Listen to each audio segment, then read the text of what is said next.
नमो तस् भगवतो अरहतो सम्मा संबुद्धस्स। नमो तस् भगवतो अरहतो सम्मा संबुद्धस्स। नमो तस् भगवतो अरहतो सम्मा संबुद्धस्स। अर्थातच मी नमन करतो त्या अरहंत सम्यक संबुद्धाला, जो जीवनमुक्त आहे, जागृत आहे। द्वितीयंपि तृतीयंपि, दुसऱ्यांदा आणि तिसऱ्यांदाही मी नमन करतो त्या अरहंत सम्यक संबुद्धाला, जो जीवनमुक्त आहे, जागृत आहे। शाक्य मुनी, नागमुनी, महामुनी, महान कारुणिक तथागत सम्यक संबुद्ध, महान देवानाम पियदसी महान सम्राट अशोक, बोधिसत्व डॉक्टर बाबासाहेब आंबेडकर या तीनही महामानवांना तिवार पंचांग प्रणाम अभिवादन करून, डॉक्टर बाबासाहेब आंबेडकर एके ठिकाणी असं म्हणतात की जो समाज आपला इतिहास विसरतो तो समाज इतिहास निर्माण करू शकत नाही। बाबासाहेब इतिहासाच्या संदर्भानं एके ठिकाणी असंही म्हणतात की इतिहासाची ओळख करून घेणं अत्यंत गरजेचे असतं। इतिहास याकरिता माहीत असावा की इतिहास हा माणसाला एक स्फूर्ती देतो, प्रेरणा देतो, आणि इतिहास हा सावधगिरीचा इशारा सुद्धा करतो। म्हणून इतिहास स्फूर्ती आणि प्रेरणा देणाराही असतो आणि सावधगिरीचा इशाराही करत असतो। म्हणून प्रत्येकाने आपला इतिहास जाणून घेतला पाहिजे। आणि बोधिसत्व डॉक्टर बाबासाहेब आंबेडकरांनी सांगितल्याप्रमाणे या देशाचा इतिहास दुसरा तिसरा काही नसून क्रांती आणि प्रतिक्रांतीचाच हा इतिहास आहे। समन संस्कृती आणि ब्राह्मण संस्कृती हा या प्राचीन इतिहास या भारताला लाभलेला आहे। शूद्रपूर्वी कोण होते, तर शूद्रपूर्वी कोण होते या ग्रंथामध्ये शूद्र हे प्राचीन क्षत्रिय होते आणि ते नागवंशी होते। डॉक्टर बाबासाहेब आंबेडकरांनी 14 ऑक्टोबर 1956 ला नागपूरच्या त्या ठिकाणी जे धम्मदीक्षा आपल्याला दिलेली आहे, धम्मदीक्षा, तर त्या धम्मदीक्षाचे जे ठिकाण आहे, तर डॉक्टर बाबासाहेब आंबेडकरांनी नागपूर हे ठिकाण निवडत असताना आज नागपंचमी विशेष निमित्तानं नागपूरचा आणि नागपूरच्या परिसरातील क्षेत्रांचा इतिहास या ठिकाणी मी सांगण्याचा प्रयत्न करणार आहोत। नागपुरे एक दाढा तिदस पुरवरे नागपुरे, हा जो शब्द मी या ठिकाणी उच्चारलेला आहे, श्रीलंका या देशामध्ये निर्माण झालेला दीपवंश आणि महावंश या ग्रंथामध्ये तथागत बुद्धांची जे दंतधातू आहे, जे एक दंत धातू गांधार देश, ज्याला अफगाणिस्तान म्हणतात, या गांधार देशातील तक्षशिला धम्मराजिका महास्तूपांमध्ये होता। एक दंत धातू तथागत बुद्धांचा जे आंध्र प्रदेश या ठिकाणी आहे, आंध्र प्रदेशातील भट्टीप्रोलू नावाचं एक ठिकाण आहे, त्या ठिकाणचा तथागत बुद्धांचा जो एक दंत धातू आहे तो सध्याला मुंबईच्या गोराई पॅगोडामध्ये आपल्याला आहे, त्या ठिकाणी तो हलविण्यात आलेला आहे। तिसरा दंत धातू जो एक दंत राजकुमार आणि बौद्ध राणी हेममाला यांच्या कालखंडामध्ये जे आजचं जगन्नाथपुरी आहे, जगन्नाथपुरी हे प्राचीन बौद्ध महाविहारच आहे, तर ते प्राचीन नाव जगन्नाथपुरी नसून ते प्राचीन नाव ते एकदंतपुरी होतं। जगन्नाथपुरीचं प्राचीन नाव एकदंतपुरी. एकदंतपुरी म्हणजे बुद्धाचा एक दंत धातू त्या ठिकाणी होता आणि त्या बुद्धाच्या एक दंत धातूची धम्मरथ यात्रा, त्याची शोभायात्रा, मिरवणूक मोठ्या आदरानं, सन्मानानं, गौरवानं त्या जगन्नाथपुरीला आजही ती परंपरा आहे. काही कालखंडानंतर आक्रमणाची चाहूल लागल्यामुळे जगन्नाथपुरीचा म्हणजे एकदंतपुरी महावीरातील बुद्धाचा एक दंत धातू आज श्रीलंकेच्या कॅन्डी बुद्ध विहारामध्ये, महाविहारामध्ये असतो, त्या ठिकाणी दर्शनीय आहे. तर ज्या दीपवंश किंवा महावंशामध्ये जो उल्लेख आहे एक दाढा तिदस पुरवरे नागपुरे, तर बुद्धांच्या महापरिनिर्वाणानंतर बुद्धाचा एक दंत धातू नागभूमी नागपूरला ठिकाणी होता. या संदर्भात अनेक विद्वानांमध्ये मतभेद आहे, परंतु पवनी हे जे ठिकाण आहे, पवनी या ठिकाणी बुद्धांचा दंत धातू असल्याचे अनेक लोकांनी तसं मान्य केलेलं आहे. आणि म्हणून हे जे पवनी क्षेत्र आहे, या पवनीला जो महास्तूप आहे आपण बघतो, हा पवनीचा महास्तूप, त्या ठिकाणी बुद्धाचा दंत धातू असल्याच्या संदर्भात माहिती आपल्याला मिळते. तर आज आपण या ठिकाणी नागपूर हे जे क्षेत्र आहे, डॉक्टर बाबासाहेब आंबेडकरांनी 15 ऑक्टोबर 1956 ला अशोक विजयादशमीच्या दिवशी डॉक्टर बाबासाहेब आंबेडकरांनी आणि नंतर 15 ऑक्टोबर 1956 ला बाबासाहेबांचं ऐतिहासिक असं भाषण झालं. तर त्या ऐतिहासिक भाषणामध्ये डॉक्टर बाबासाहेब आंबेडकर असं म्हणतात की या प्राचीन जम्बूद्वीपाला, या प्राचीन भारताला नाग लोकांचा, नागवंशी लोकांचा मोठा इतिहास लाभलेला आहे. या नागवंशी बौद्ध राजांनी, नाग लोकांनी जगभर बुद्धाच्या धम्माचा प्रचार आणि प्रसार केला. आणि म्हणून डॉक्टर बाबासाहेब आंबेडकर नागपूर हे ठिकाण बौद्ध धम्म दीक्षेसाठी का निवडतात, तर डॉक्टर बाबासाहेब आंबेडकर त्या भाषणामध्ये पुन्हा उल्लेख करतात की पुराणामध्ये या नागवंशी लोकांचे दाखले प्राप्त होतात. तर पुराण कथामध्ये नागांना जाळल्याचे दाखले आहे, नाग लोकांना जाळल्याचे दाखले आहे. खांडव वनातील नाग लोकांना जाळल्याचे पुरावे पुराणामध्ये, पुराण कथामध्ये मिळतात. त्या नाग लोकांपैकी एक नाग मनुष्य म्हणजे संपूर्ण नाग लोकांना जाळण्यात आलं, परंतु त्याच्यातला एक नाग मनुष्य अगस्त नावाच्या मुनीने किंवा ऋषीने तो एक नाग मनुष्य वाचवला, अगस्त मुनीने. तर त्या एक नाग मनुष्याचे आपण वंशज म्हणजे नाग वंशज होय. त्याचं नाव आता इतिहासामध्ये सापडतं. जो एक नाग मनुष्य आहे त्याचं नाव म्हणजे तक्षक. तर हा तक्षक म्हणजे ज्यांनी तक्षशिला विद्यापीठाची पायाभरणी केली, तर हा तक्षक सुद्धा नागराजा होता. तर त्या तक्षक नागराजाचे आपण नागवंशी लोक आहोत. म्हणून डॉक्टर बाबासाहेब आंबेडकरांनी जे नागपूर ठिकाण निवडलेलं आहे, तर नागपूर नाग अधिक पूर, पूर म्हणजे काय, तर जसा नदीला आलेला पूर म्हणत असतो आपण, तर नागपूर पूर म्हणजे काय, तर गर्दी. तर नागपूर हे ठिकाण नागभूमी म्हणून ओळखल्या जात होतं. नाग लोकांची दाट संख्या त्या ठिकाणी होती. तसं पाली प्राकृत मध्ये नाग या शब्दाचा अर्थ हत्ती आहे. बौद्ध साहित्यामध्ये मातू पोषक नावाचं एक नाग जातक कथा सुद्धा आहे. बुद्धाच्या कालखंडामध्ये मुचलिंद आणि नाग काल नावाचा नागराजा सुद्धा होऊन गेलेला आहे. आणि दुसरी गोष्ट, बुद्धाच्या थेरी गाथामध्ये आपण उल्लेख बघितला तर नाग शब्दावरून भिक्खूंची नावं सुद्धा आपल्याला थेर गाथामध्ये दिसतात भिक्खूंच्या. जसं नागीत भिक्खू, बुद्धाच्या काळामध्ये नागीत भिक्खू किंवा नागस्माल नावाचे भिक्खू. नाग या शब्दावरती वरील भिक्खूंची नावं सुद्धा आपल्याला बुद्ध काळामध्ये सापडतात. तर नागपूर हे जे ठिकाण आहे, तर नागपूरला आपण जर त्या परिसरामध्ये बघितलं तर नागपूर हे नाग नदीच्या किनारी आहे.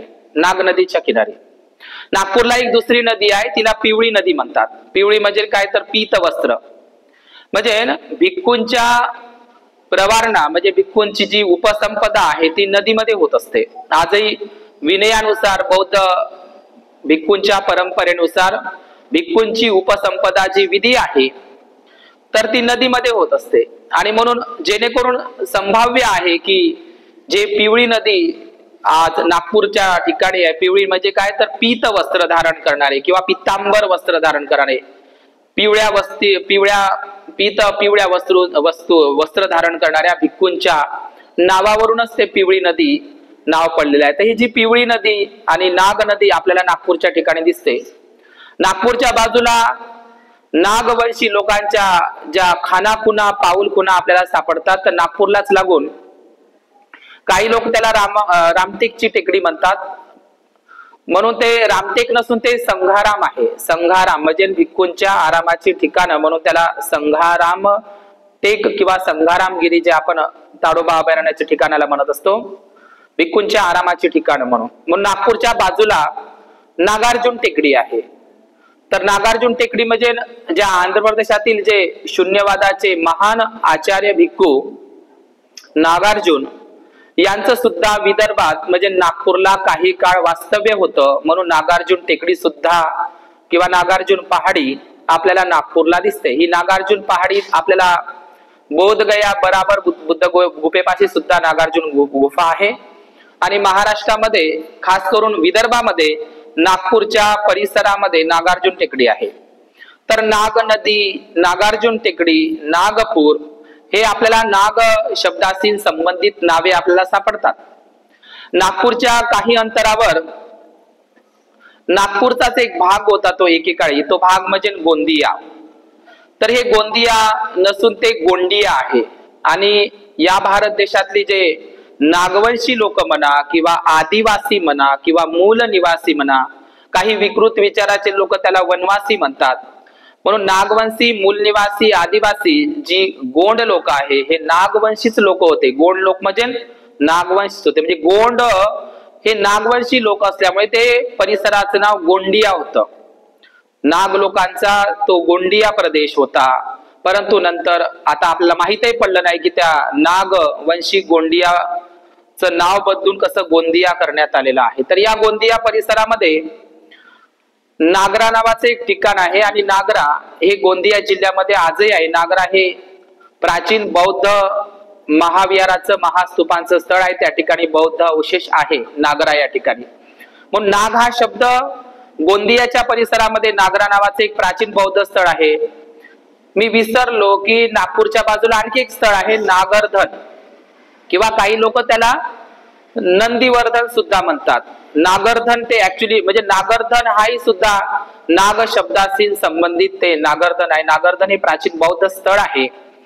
किंवा नागपूरलाच बाजूला मनसर आहे, ते मनसर बौद्ध विद्यापीठ सुद्धा, ते बौद्ध स्थळ सुद्धा वाकाटक नागवंशी राजांनीच कोरलेलं आहे. म्हणून डॉक्टर बाबासाहेब आंबेडकर त्या भाषणामध्ये म्हणतात की नागपूर आणि नागपूरच्या परिसरातील जो संपूर्ण प्रदेश आहे, नागपूरच्या आजूबाजूचा जे क्षेत्र आहे ते नाग वस्तींचं, नाग लोकांच्या दाट लोकसंख्येचं ठिकाण आहे.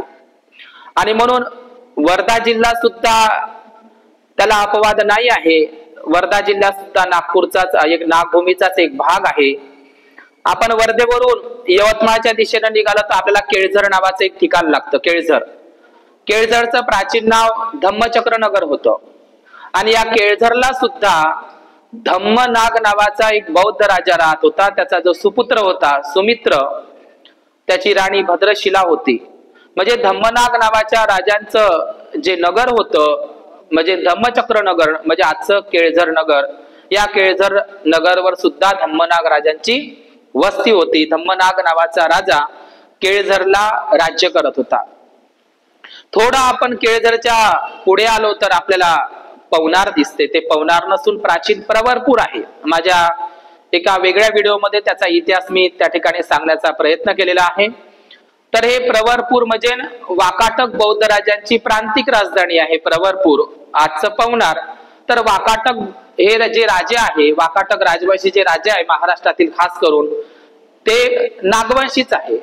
16 नंबरची, 17 नंबरची आणि 19 नंबरची अजिंठा बुद्ध लेणींचं खोदकाम वाकाटक राजा हरिसेन आणि त्यांचा मंत्री वराहदेव यांनी त्या सुंदर अशा ज्या अजिंठाच्या 3 लेण्यांचं खोदकाम केलेलं आहे. अजिंठाच्या मागे असलेल्या एकुलती एक मोठी भव्य दिव्य लेणी घटोत्कच बुद्ध लेणी ही सुद्धा वाकाटक राजांनीच कोरलेली आहे. आणि हे वाकाटक राजवंश त्यांची प्रांतिक राजधानी वाकाटकांची प्रवरपूर जे वर्धा जवळील पवनार आहे, तर ते वाकाटक राजे सुद्धा हे नागवंशी राजे आहे. महाराष्ट्रामध्ये आणि खास करून साऊथ इंडियामध्ये, दक्षिण भारतामध्ये एक राजवंश होऊन गेला. पैठण ज्यांची राजधानी किंवा जुन्नर शिवनेरी ज्यांची प्रांतिक राजधानी असलेली, किंवा साऊथ इंडियामध्ये अमरावती ज्यांची राजधानी आहे असलेले जे सातवाहन सम्राट आहे, या सातवाहन सम्राटांनी महाराष्ट्रातील सर्वच बौद्ध लेण्यांचं खोदकाम केलेलं आहे.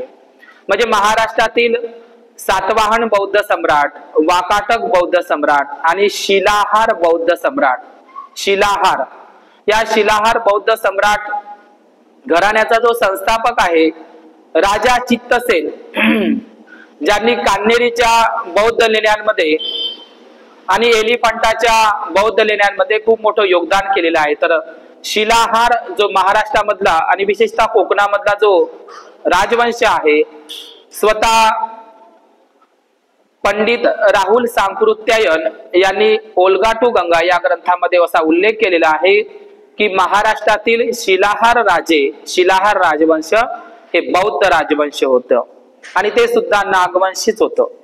म्हणून या महाराष्ट्रामध्ये नाग लोकांचा खूप मोठा इतिहास आहे, तो थोडक्यात सांगता येणार नाही. म्हणून या केळझरच्या नंतर आपण जे दुसऱ्या ठिकाणाचा मी जे उल्लेख केलेला आहे त्याचा इतिहास सांगितला आहे ते म्हणजे पवनार, म्हणजे प्राचीन काळातील प्रवरपूर हे प्राचीन नागवंशी लोकांचं मोठं ठिकाण आहे.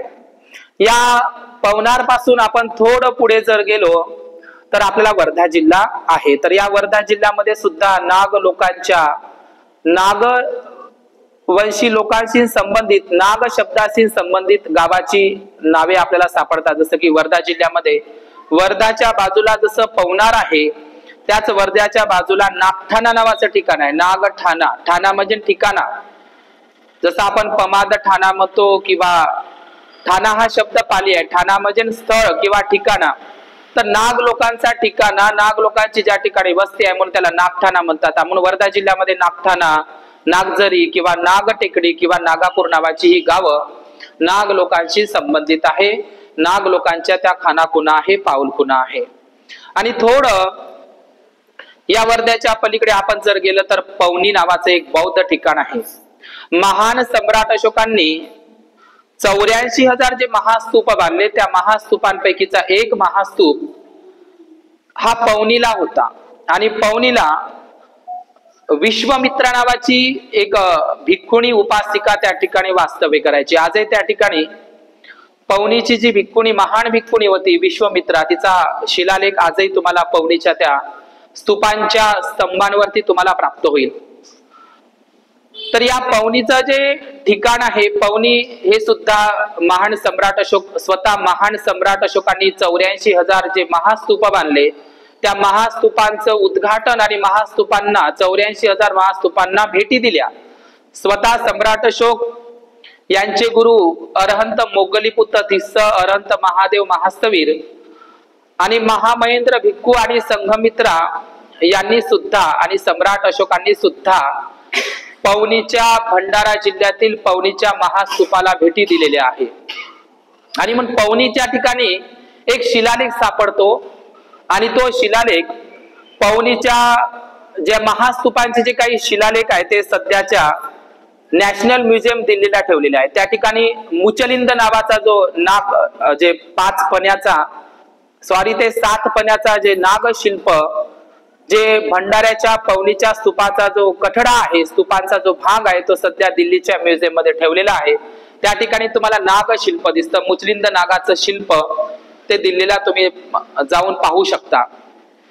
तर त्या पवनी भंडाऱ्याच्या ठिकाणी शिलालेखांमध्ये असा उल्लेख आहे.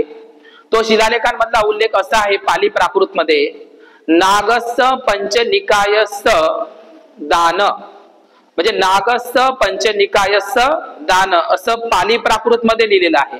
आता पंचनिकायस्थ म्हणजे काय, तर हेच ते पंचनिकाय. पंचनिकाय म्हणजे नागस्थ पंचनिकायस्थ दान, म्हणजे या पंचनिकायाचा भानक जाणकार, या पंचनिकायाचा ज्ञान असलेले नाग लोक, हे नाग भिक्खू लोक या ठिकाणी वास्तव. पंचनिकाय आपल्याला सर्व माहित आहे, खुद्दक निकाय, दीर्घ निकाय, अंगुत्तर निकाय, मध्यम निकाय आणि जे संयुक्त निकाय आपण म्हणत असतो. तर हे 5 निकाया मिळून, निकाय म्हणजे भाग, खंड असंही म्हणू शकतो आपण किंवा स्कंदही म्हणू शकतो. तर हे पंचनिकायाचे जाणकार असलेले, पंचनिकायाचा ज्यांना अभ्यास आहे, ज्ञान आहे, असे नागस्थ पंचनिकायस्थ दान असं पाली प्राकृत मध्ये पवनीला तो अभिलेख, तो शिलालेख प्राप्त झालेला आहे. आजही तो दिल्लीच्या म्युझियम मध्ये ठेवलेला आहे. म्हणून पवनी सुद्धा, या पवनीला मौर्य राजांनी जरी, महान सम्राट अशोकांनी जरी पायाभरणी केली, परंतु या पवनीच्या महास्तूपाचं रिकन्स्ट्रक्शन, पुढे जाऊन त्याचं जीर्णोद्धार करण्याचं काम सातवाहन आणि वाकाटक नागराजांनी केलेलं आहे. आणि आपण थोडं जर पुढे आलं या ठिकाणी, तर संघारामगिरी नावाचं एक क्षेत्र आहे. संघारामगिरी, त्या ठिकाणी सुद्धा, त्या संघारामगिरीच्या पहाडाच्या ठिकाणी बौद्ध स्तूप आहे. बौद्ध स्तूपाच्या विटांचे जे आता जे जीर्ण शीर्ण असलेले जे शिवमंदिर आहे, त्या शिवमंदिराच्या परिसरामध्ये तुम्हाला मौर्यकालीन, सातवाहनकालीन आणि वाकाटककालीन विटांचे अवशेष दिसतात. त्या ठिकाणी सुद्धा एक महास्तूप होता, त्याच्यावर आता सध्या अतिक्रमण झालेलं आहे.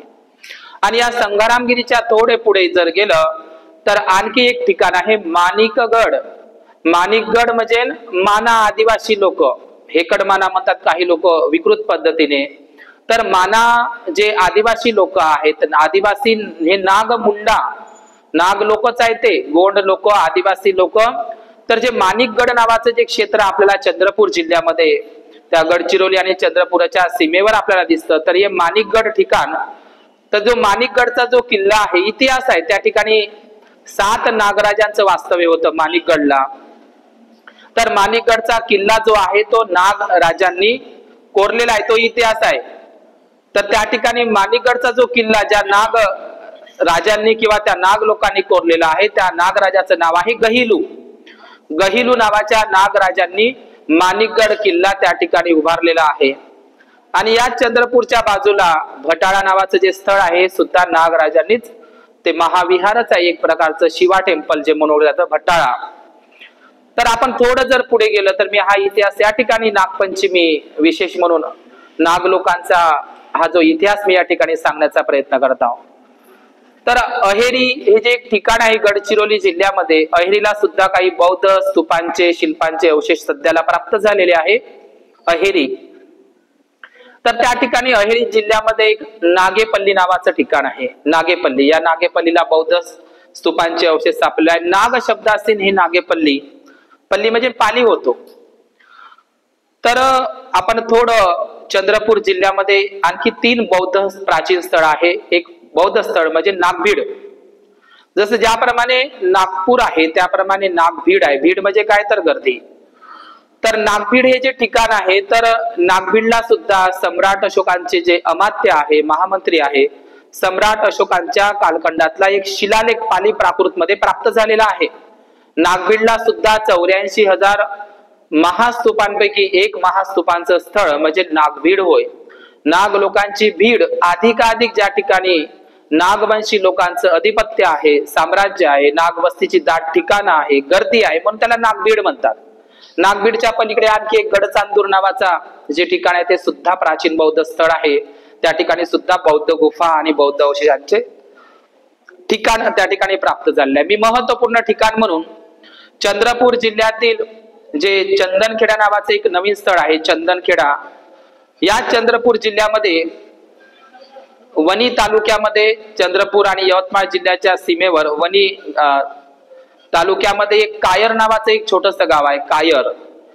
तर या कायर आणि चंदनखेडा, तर चंदनखेडा या ठिकाणी सुद्धा चंद्रपूर जिल्ह्यातील चंदनखेडा हे सातवाहन आणि वाकाटक काळातील त्या ठिकाणी महास्तूपांचे, विटांचे अवशेष प्राप्त झालेले आहे. आपण चंदनखेडा या ठिकाणी जर गेले तर त्या ठिकाणी सीताबर्डी नावाचा एक पहाड आहे, त्या सीताबर्डी पहाडाला जर आपण भेट दिली तर सातवाहन हे जे नागवंशी आहे किंवा वाकाट हे नागवंशी आहे महाराष्ट्रातील, यांनी त्या ठिकाणी स्तूपांच्या महावीरांचे अवशेष तुम्हाला चंद्रपूर जिल्ह्यातील चंदनखेडा येथे प्राप्त होतात. आणि अत्यंत महत्वाचं ठिकाणाच्या संदर्भात मी बोलणार आहोत, तर ते ठिकाण म्हणजे भद्रावती. प्राचीन काळामध्ये भद्रावती हे एक जे ठिकाण आहे, भद्रावती आपण बौद्ध साहित्यामध्ये सुद्धा भद्रावती हा शब्द ऐकतो. जसं भिक्खुनींना एक विशेषण लागतं भद्रा कात्यायनी किंवा भद्रा कपिलानी थेरीगाथामध्ये, तर आपण प्रसेनजित राजाच्या एका हत्तीचं नाव सुद्धा भद्रावती असं आपण बौद्ध साहित्यामध्ये वाचतो. किंवा आपण ज्यांनी सामावतीची कहाणी ऐकली असेल तर या सामावतीच्या कहाणीमध्ये सामावतीचे ठिकाण, सामावतीचे जे उपासिकेची कहाणी ऐकली तर त्याच्यामध्ये भद्दवती नावाचे एक नगर, कौशांबीच्या ठिकाणी भद्दवती नावाचे एक नगर आणि भद्दवती नावाचा सामावतीच्या पित्याचं नाव आपल्याला बौद्ध साहित्यामध्ये सापडतं. तर ही भद्रावती म्हणजेच आजचं ज्या ठिकाणी विज्यासन लेणी आहे, विज्या म्हणजे विद्या, पाली शब्द आहे विज्यासन, तर या भद्रावती या ठिकाणी विज्यासन जे ठिकाण आहे ज्याला विज्यासन लेणी म्हणतात, तर ह्या विज्यासन लेणी वाकाटक बौद्ध राजवंशांनी कोरलेल्या आहे. भद्रावतीचा जो चंद्रपूर जिल्ह्यातील जो भद्रावतीचा जो इतिहास आहे, भद्रावती हे प्राचीन बौद्ध धर्माचं प्रचार आणि प्रसार केंद्र आहे भद्रावती. तर या भद्रावती हे नाव कशावरून प्राप्त झालेलं आहे, तर या भद्रावतीला भद्रनाग नावाचा एक धम्मराजा त्या ठिकाणी, म्हणजे भद्रनाग नावाच्या धम्मराजाचं ते ठिकाण म्हणजे भद्रावती होय. आज भद्रावतीला सगळ्यात मोठी नागपंचमीला नागपूजा होते. नागपंचमीला नागपूजा, सर्वात मोठी नागपूजा नागपंचमीला भद्रावतीला होते. आजही भद्रावतीला जर आपण त्या ठिकाणीच गेलो तर त्या ठिकाणी भद्रनाग नावाचं मंदिर आहे. आता ते भद्रनाग नावाचं ते मंदिर नसून, ते नाग सर्पाचं ते मंदिर नसून, ते भद्रनाग सापाचं किंवा ते नागाचं मंदिर नसून, त्या ठिकाणी भद्रावतीला भद्रनाग नावाचा धम्मराजा वास्तव्य करायचा. भद्रनाग नावाच्या राजांची ती वस्ती म्हणजे भद्रावती होय. तर या भद्रावतीला भद्रनाग आणि त्याचा जो राजपुत्र आहे भद्रशील नावाचा, नंतर जो राजपुत्र आणि भद्रनाग आणि भद्रशील अशा दोन्ही नागराजांनी भद्रावतीला राज्य केलेलं आहे. आणि हा भद्रनाग राजा म्हणून भद्रावतीच्या परिसरामध्ये 7 नागांचा उल्लेख सापडतो. 7 नाग म्हणजे भटाळ्याचा किंवा 7 नागांचा उल्लेख सापडतो की या 7 नागराजांनी या भद्रावतीला राज्य केलेलं आहे. आणि म्हणून भद्रनाग हा एक जो धम्मराजा आहे किंवा केळझरचा धम्मनाग नावाचा राजा आहे, तर अशा या नागवंशी लोकांचा हा इतिहास या महाराष्ट्रामध्ये डॉक्टर बाबासाहेब आंबेडकर म्हणतात की नाग लोकांच्या नाग वस्तींची दाट ठिकाणं म्हणून हे नागपूर आणि नागपूरच्या आजूबाजूचा परिसर म्हणून डॉक्टर बाबासाहेब आंबेडकरांनी नागपूर प्रमाणे चंद्रपूरला सुद्धा धम्मदीक्षा घेतलेली आहे. म्हणून चंद्रपूर, भद्रावती असेल, नागबीड असेल, नागपूर असेल किंवा नागरधन असेल, हे जे प्राचीन बौद्ध स्थळ आहे, तर डॉक्टर बाबासाहेब आंबेडकर म्हणतात की नाग शासन जेव्हा या भारतामध्ये नाग शासन येईल तेव्हाच बुद्ध शासन, धम्म शासन म्हणजेच त्याला धम्मराज्य म्हणू किंवा बाबासाहेबांच्या संकल्पनेतला प्रबुद्ध भारत म्हणू. म्हणून नाग शासन से ही बुद्ध शासन संभव है. नाग लोकांचं शासन जेव्हा येईल तेव्हाच बुद्ध शासन येईल. म्हणून आज या ठिकाणी या नागपंचमीच्या निमित्तानं हा इतिहास, नागपूर आणि नागबीडचा इतिहास या ठिकाणी मी उजागर करण्याचा प्रयत्न केला. भवतु सप्प मंगल, भवतु सप्प मंगल.